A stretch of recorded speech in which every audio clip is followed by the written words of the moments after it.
They feel that to jackpot is the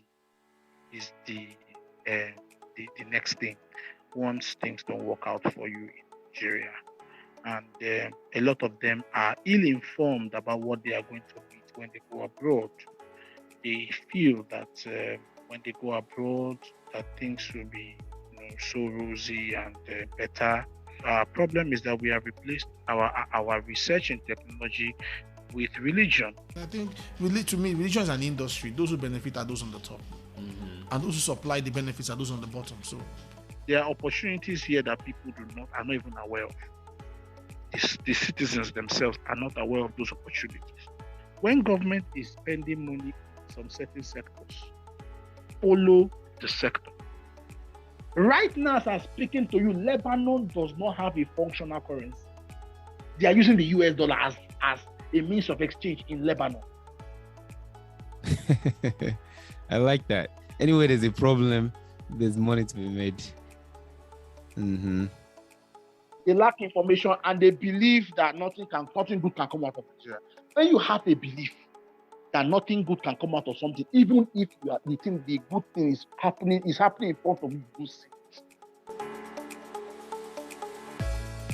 Hello. Welcome to another episode of Lost Lagosians. I'm your host, Brother Mike. Today with me, I've got a very, very special guest. So I'm here in Abuja visiting with him. Again, I've been in Nigeria on a family visit here, just spending some time and getting around. He was in diaspora for some time. He's actually used to be a Lagosian, lived in Lagos for a better part of his life before traveling to the UK to further his studies. So, without further ado, welcome Mr. Tokes. How are you today, sir? very well, thank you. Nice of you to have me today. You're welcome. So, how is Abuja? I just flew in today, and you were so generous to pick me up at the airport. So, thank you for that, by the way. But how is everything? How is the weather? How is the government and the politics? I think Abuja is fine. I think we're just entering into our dry season right now. We've had lots of rain. I'm an alumni of Lancaster University. Wow. I studied there. Yeah, thank you. I studied personal and mobile radio communications at InfoLab 21, Department of Information Systems, and I did quite well, and I had a very, very wonderful time in Lancaster. Very wonderful time. I think to me, Lancaster is the best school in the world. I mean, the environment is beautiful, better than your school. So, for those who don't know, how far is Lancaster from UK? A lot of people just go to London. Like myself, I've been to London a few times. I've never been to Lancaster, but how far is it by the train or the bus, or you have to fly in? Lancaster is in the northwest. Okay, north. So you really have to you pass Bolton, you pass Manchester and go north. So you pass Barrow, you go north. Okay. I think it's not too far from Burnley. I think it's the same in Lancashire district, or is it district, or whatever they call it, or whatever in the UK. The same like a state. You understand me? With Burnley and another little city with little towns, but it's a very wonderful town. It's a very beautiful town. People are welcoming, and it was a good feeling I got. There's something about a place when you go to, the feeling you get there is really important for you. So I got a very good feeling. I got good vibrations when I was there, and I'd like to go back there once in a while to go visit. I have some friends there, both white and black, and I'd like to visit there and just say hi. Good. Okay, so it seems like you had fun then. You had a lot of nice time, I suppose. So why would you leave such a beautiful city? Because you seem to light up when you talk about Lancaster. When I was leaving Lancaster, I cried. The day I left, I cried. I remember I went to print some pictures, the arcade in Lancaster, City Arcade, and I was leaving to go take my bags, and as I was walking on the streets, I cried. I was crying. Tears were coming out of my eyes. Yeah. And that's how much you missed. Yes, because I really had lots of emotions about the place. But I had to leave. And one of the things that made me to leave is My wife, correct, my wife, we're talking, and then she said, we're talking. I was telling her that I want you to come to the UK. I would like to maybe get a student visa for you, or maybe a fiance's visa for you to be able to come over to the UK, and let's start our life in the UK. At least I'm over here, and we can move. And my wife asked me a question. She said, "Where are you staying?" And I said, "I'm staying in a one-room apartment." And she said, "You're staying in a one-room apartment?" I said, "Yes." And they said, "I am staying in a 5-bedroom flat, bungalow, in Abuja." And just say, "And you want me to leave where I am staying and come over to meet you in the UK, all because you are staying in the UK? Mr. Man, come back to Nigeria. You don't have any business there." I was like, "No, you don't understand, man. Things are different." I said that no. I can't leave where I am and then come over to where you are. Come down back, and then let's see how we can cope. And I took that decision later. I thought about it, and I took the decision that I said, "Okay, I will come back." She didn't believe me until when I landed in Murtala Mohammed Airport, and although it was a very horrible experience I got that day. And then I saw my father. My father wasn't happy that I came back because he was really, really mad at me. He wasn't happy, but he was glad that he saw his son after some years, but he wasn't happy. So, but I told him that I'll prove to you that this is the right decision. And I called my wife with my father's phone, because my dad had a contract phone then, so we used to call. I used to use his phone to call, get free time and stuff like that we have before I left for the UK. So as I used that same number to call her, she recognized that yes, I was truly Nigerian. That was the day she now told her people that she's engaged with somebody and the person is now back in Nigeria and wants to marry her. That was the day she did that. So, it was. So after that, as I came back, I now decided, okay, what am I going to do? I now decided to join this civil aviation family in Nigeria. I went to the US. I went to in 2012. I remember that. Yeah. I remember that. I stayed a week. Yeah, I stayed a week and I was bored and I came back. Yes, that was after Hurricane Sandy. Sandy, yeah. Yes, New Jersey. In New Jersey. I was in New Jersey. You understand me? And I came back and I was like, after 1 week, I was like, come man, I want to go back. We came for a training. I had a 1 week training in the US. And we had a nice time also. But I felt I had need to come back home. So it's not just that. Oh, okay. Or maybe somebody will think, oh, this guy is actually maybe he's favored. No, see, I don't want to be religious here. I think we need to, in Nigeria and this part of the world, we need to begin to separate religion from your achievements, because. Right. Elon Musk is not religious, but he's the richest man in the world, and he will become he'll soon become a trillionaire. So in dollars. So what are you saying? Right. So what are you saying? Right. So these are. So the thing there is, we need to look at these things. Dangote is not a serious Muslim. Let's say the truth. Dangote is not a serious Muslim. Otedola is not a serious Christian. I don't know the church. I don't even know his church. We know they carry Christianity for head. These guys don't do these things. So we should understand where we place our minds now. So it's possible to achieve a lot in Nigeria. It's possible to achieve being religious. No, I think we should even begin to. I think, to me, religion is an industry. Those who benefit are those on the top, and those who supply the benefits are those on the bottom. So I don't know. Some people may not be happy with what I'm saying, no, but that's my position. Yeah. That's what I'm seeing. I'm not calling anybody's church name. Yeah. I'm not doing anything, so please don't crucify me. But that's my own perspective. And you should understand my perspective, because I'm coming from the diaspora. We don't have all these kind of church things there. There's been a lot of questions about people exodusing out of Nigeria, just leaving Nigeria. Do you know why people are fleeing out of Nigeria? There is currently a kind of Japa trend or mentality among the youth. They feel that to Japa is the next thing once things don't work out for you in Nigeria. and a lot of them are ill-informed about what they are going to meet when they go abroad. They feel that when they go abroad, that things will be, so rosy and better.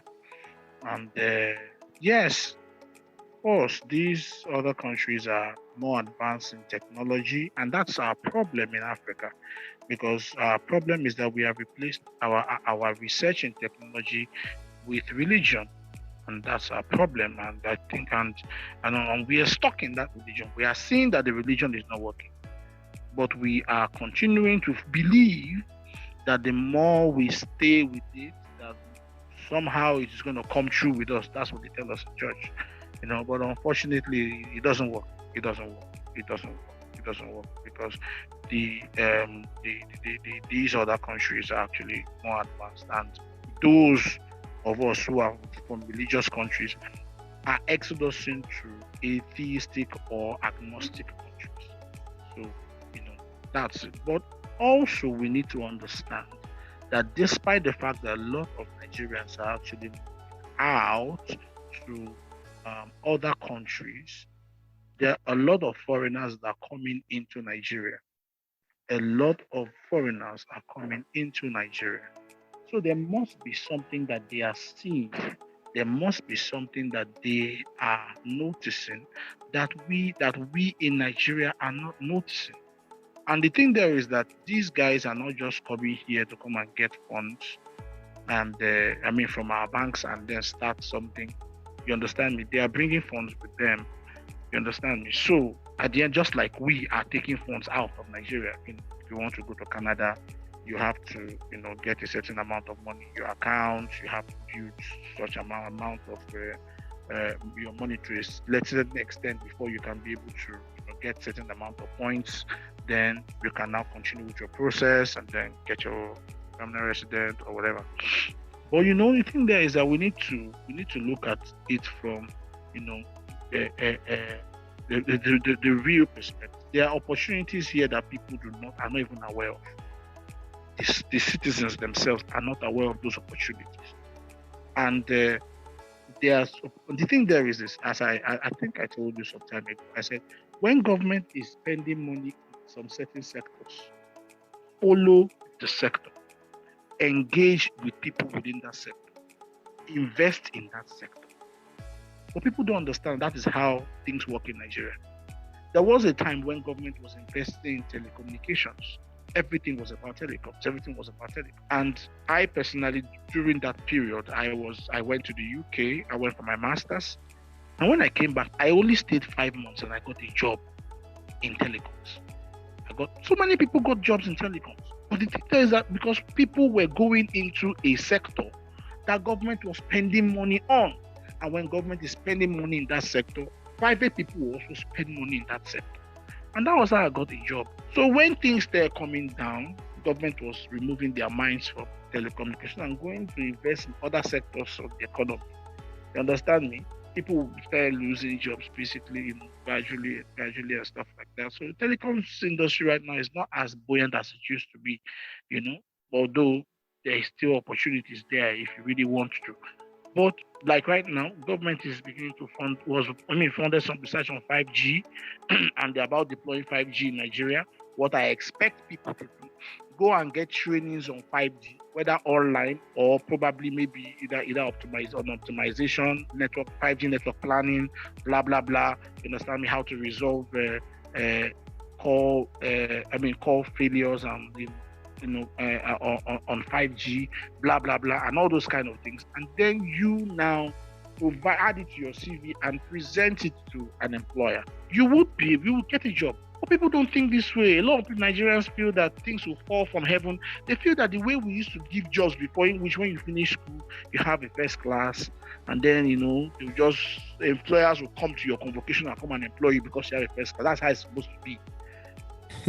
That's a good insight. But 5G is still telecoms, though. Like, what other sector is the government putting money that is outside of telecoms? Right now, the government is actually putting money in agriculture. Okay.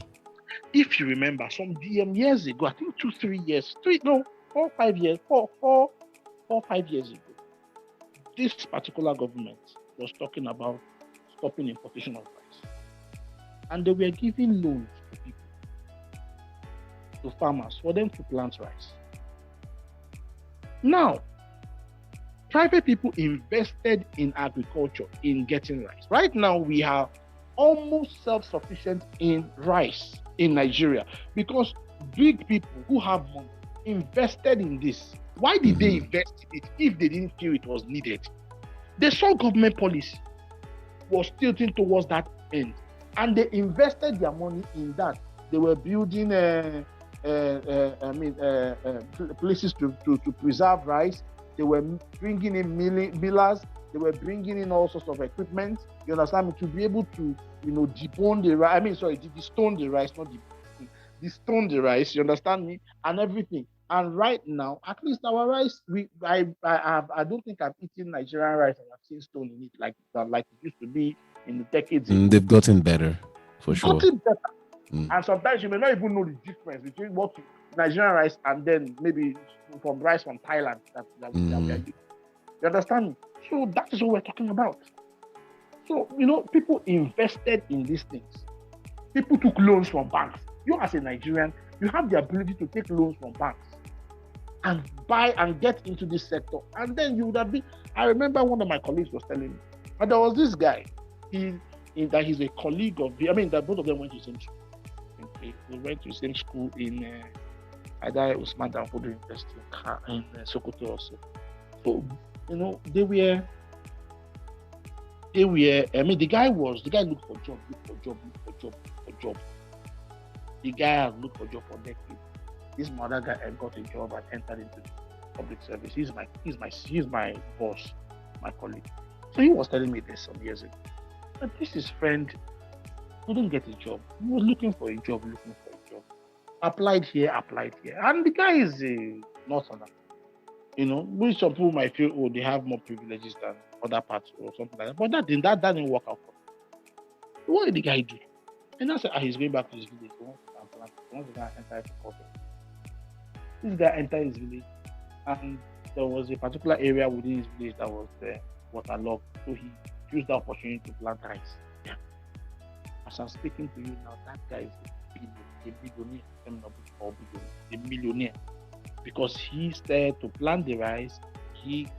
Initially he was just selling the rice in bags and stuff like that. Later on, he was able to raise money, you understand me, to be able to get a milling machine and other machines that he needed to be able to produce his own rice locally, so as it will be good for the current packaging that we are used to.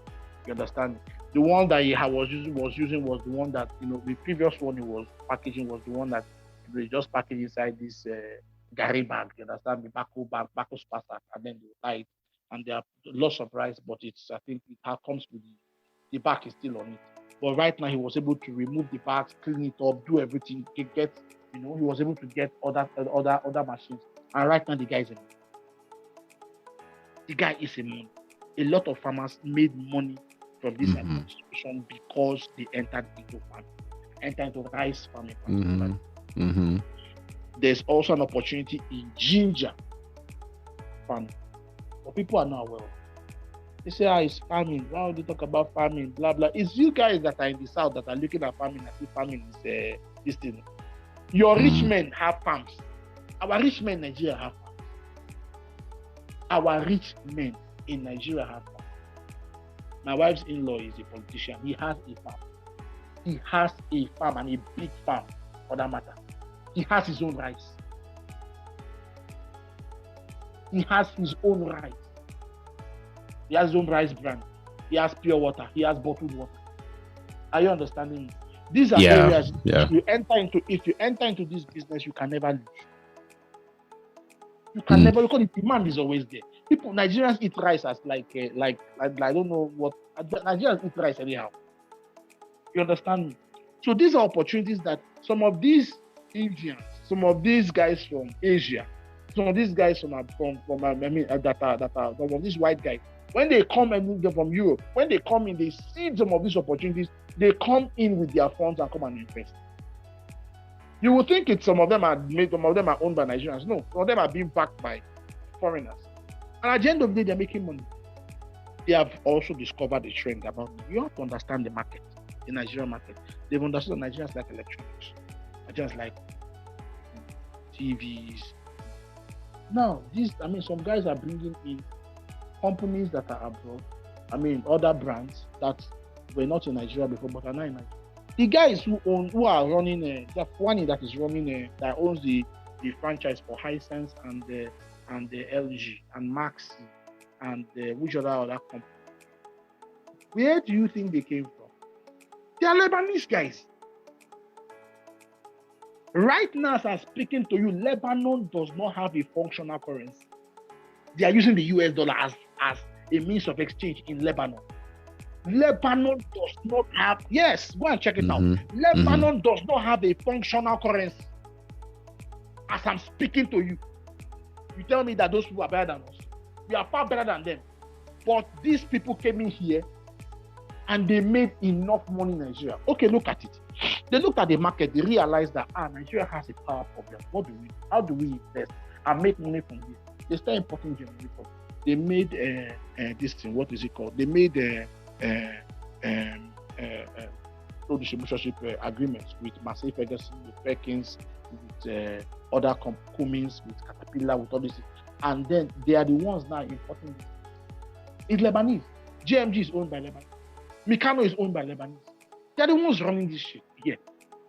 And at the end of the day, they're the ones bringing all these big generators and everything. And you are saying that there's no money in it. That I'm trying to make you understand some of this. Okay, look at what is even going on right now. Everybody is talking about, we need alternative power, we need alternative power. Our fuel is going to go up next year. Blah, blah, blah, blah, blah. Guys are already importing solar. Oh, you mean like the solar panel? Yeah, solar street lights that have solar on top. Yeah. Simple. Right. And people are making money from it. But people don't know.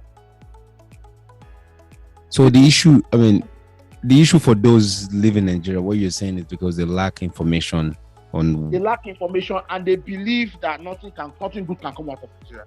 When you have a belief that nothing good can come out of something, even if you think the good thing is happening in front of you. That's where the mind comes in. Are you understanding me? That's where the mind comes in. You have anywhere there is a problem, there is money to be made. There is a problem. I like that. Anywhere there's a problem, there's money to be made. There's money to be made. There's a problem of a housing deficit in Nigeria. There is money to be made by providing houses to people. You can decide, okay, you buy a land, buy a small land, you develop it, and then you are renting to people. You are solving the housing problem without you knowing. And you're making money from it. Yeah. So, and when there's a problem with power, you cannot see make money. Power, somebody brings generator and sells to you, and then you buy.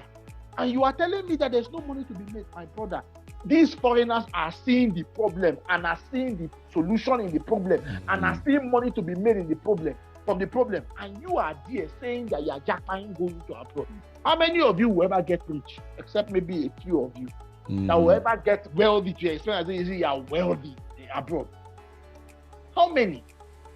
Go to the UK now. I studied in the UK. I was in the UK. Most people are on the same level. Most people are on the same level. Okay, people are complaining right now that there is inflation in Nigeria, that prices of things are skyrocketing, and that that wages are stagnant. They have not increased. Exactly the same problem is happening in the US that they are going through. Am I wrong? Oh, no. I mean, you're right about that. Exactly. You're very right about that. Yeah. Is happening in the US. Yeah. I'm speaking to you. 100%. The same even in Europe, UK, Germany. In Europe, it's the same thing. In fact, in UK, it's even worse. They even had fuel crisis. And then Brexit is not helping them either. And then they had Brexit not helping them. They're having issues with bringing in goods from the EU into the supply chain. They have plus supply chain issues. They're having issues with trucks. Truck drivers. They're having a lot of like Asda, Sainsbury's, and all these other shops. they don't have their shops are empty because of some of these things, because of this supply chain issue. So now you're telling me, what are you trying to tell me? You're telling me that those places are better than here? See, listen, we are battling the same issue. So you're just relocating and going to somewhere else. Now, Nigerians who like deceiving ourselves. Somebody travels to the US and then tells me, after 2 years, I bought a house in Canada. Man, you didn't buy a house for shit. What you did is you just paid the premium that was needed for you to be able to enter into the house. You don't have the opportunity in Nigeria yet. Yeah, that's a down payment. That's a down payment. You paid a down payment. You didn't, but we don't have that. We've not yet gotten to that extent. Except maybe if you are in government and you have the National Housing Fund. But even then, you don't own the house with the down payment. So let's say you buy a house. You don't own. You can't say that you bought a house. Somebody does. It's only somebody who doesn't know that you can deceive. You have it all over social media, Instagram and Twitter. Say I just bought a house. I mean, I entered Canada after 1 year later. I bought it. Who told you bought a house? That house doesn't belong to you. That's right. The house belongs to the bank. You buy a house for 200K. It takes you 30 years to pay it off. And after 30 years, you pay 3 times as much. Yeah. You pay, oh God, you see? Yeah. When in Nigeria, you buy your house, you buy cash, or you own the house outright. You buy your house, you buy cash, you have no property taxes. You don't have no property taxes. So you understand me? So although it's a different system, although ours is more difficult, you understand, to raise that amount of money to be able to buy. But at the end of the day, it's cheaper in the long run, because how much is maybe 50 million that you want to spend to buy a house, a whole house? And when you buy it, you own it. It's yours. You own it. It's yours. You buy a house, 50 million. Let's say how much is 50 million? 50 million is about let's say $60,000. Where in this world will you buy a house for $60,000? You can buy a house for $60,000 in Abuja. In Abuja, which is the capital of Nigeria, you can buy a house for $60,000.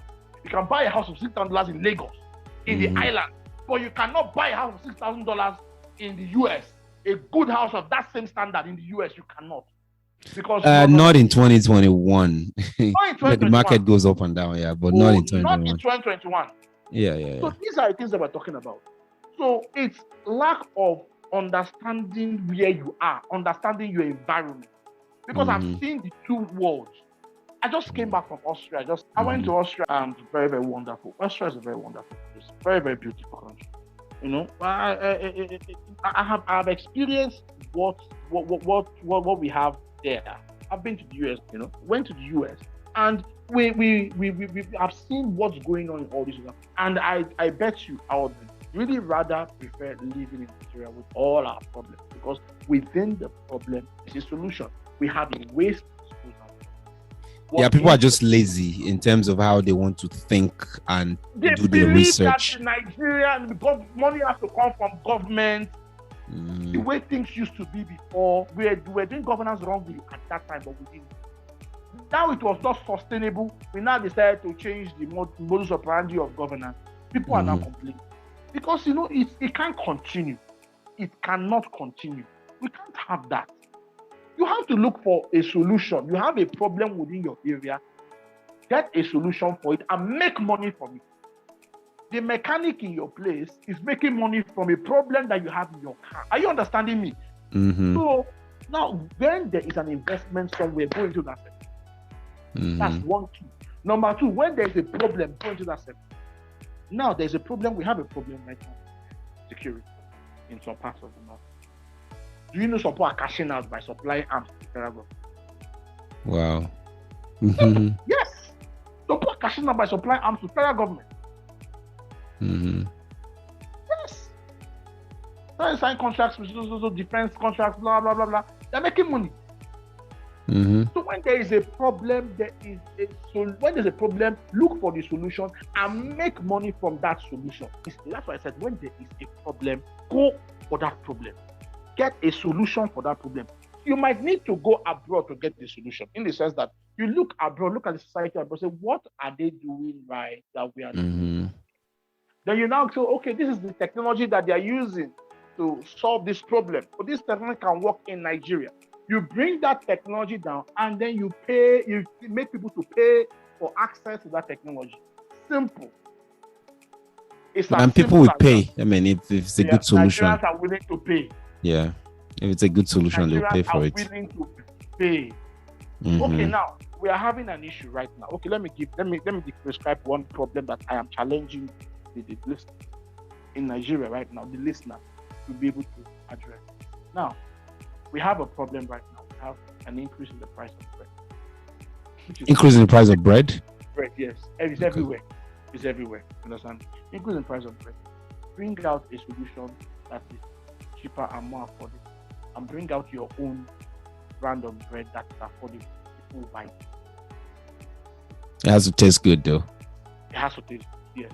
You make it taste good, yes. And people will buy it. Tastes like agege bread or better. Better. If it's better than, if it's, it must taste as good as agege bread at least, because agege bread is sweet. All these other things that you know when you use agege bread with our girl, you know as it enters the food. Right now. It doesn't go through the blood. It enters from the blood to it goes straight to the bone. It doesn't pass through the blood. So that's just the thing. I wouldn't leave Nigeria because we have foreigners here. There's so many foreigners that live there. And that's because of the upside of the. Yes, that's the upside. They are here for a purpose. They are here to make money. They're not here. They're not just here because in the World Food Program they have enough. They have offices here. Understand? They are here. They're not here to make. They're not just here because they want to help people. They're here to make money also. One way or the other, they're making money. Their workers are being paid in dollars, and because Nigeria is a so-called high-risk country, they make more money in Nigeria than when they are working in the US. Yes, oil workers in Nigeria earn more than, who don't know this? Oil workers in Nigeria earn more than those in the US. If you are working in an oil company, it's no big deal abroad. Because why? There's no high risk. You get me? There's no high risk. You don't have security risks and stuff like that. But they pay you for all these other things when you're working. And you have more comfort when you're working here than when you're working, because they try to provide you that comfort here. You don't imagine that you're working where you have to, that can just kidnap you anyhow. You understand? And they ask for a ransom. They pay you. Oil companies, oil workers are paid better. So these foreigners prefer to come to Nigeria to work. That's why we had an influx of Filipinos into Nigeria at the time. They were coming here to come and work because here was more lucrative than working in the Philippines. But Nigerians didn't understand what was going on. We didn't understand what was going on. We're just seeing these Filipinos working here. You didn't know what, and they will come and they don't even know anything. They will not be your boss. You understand me? But I think there is that this was the reason why they were coming here. The money is what they are looking for, and they were coming here for the money. So there's something right. That's why foreigners sometimes they go to zones that have security issues, because there's more money to be made in those zones. I'm telling somebody something. You know, if you get a job in Afghanistan now, cool. Because you will make more money in Afghanistan than if you're working in maybe in Spain. Or some people don't understand. That's if you're working maybe for an NGO or something. You make more money there.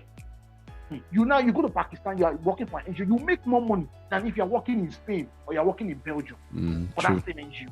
True. So these are things that people don't understand. So they feel that that things that just not working, things are bad, this, that. Still listen.